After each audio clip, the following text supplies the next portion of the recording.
You know that power corrupts and you know that people lie to themselves, but have you ever thought about how power gives people the permission to rewrite the narratives of who they are? That's the question at the heart of Vicious. And honestly, once you read this, it'll change the way you think about every so called hero story. And I'm talking about this now both because I finished it last week and then today I found out that there's going to be a third book. Victorious is coming in October 2026. Vicious taps into this idea that the moment you gain power, you start reshaping who you think you are. And if you're someone who reads graphic novels, some of this might feel eerily familiar in a great way. Power, morality, self mythology might remind you a bit of Kingdom Come. Because Vicious isn't really about superpowers. It looks like it should be. Two brilliant college students discover how to create extraordinary abilities. A betrayal that shatters both of them. A revenge plot that spans a decade. Underneath all of that, this is a book about self mythology, the stories people tell themselves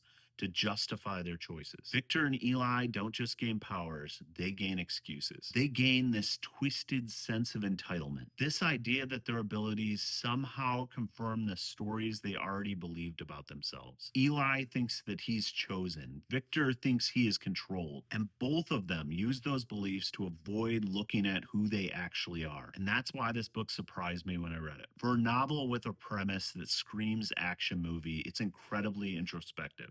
Tension doesn't come from big fights or fancy powers. It comes from watching two people double down on their own lies, their own fears, their own need to feel right. The scariest thing in this book aren't the abilities themselves, it's the way these characters justify using them. Thank you to Tyler for recommending this book to me and also gifting me this one.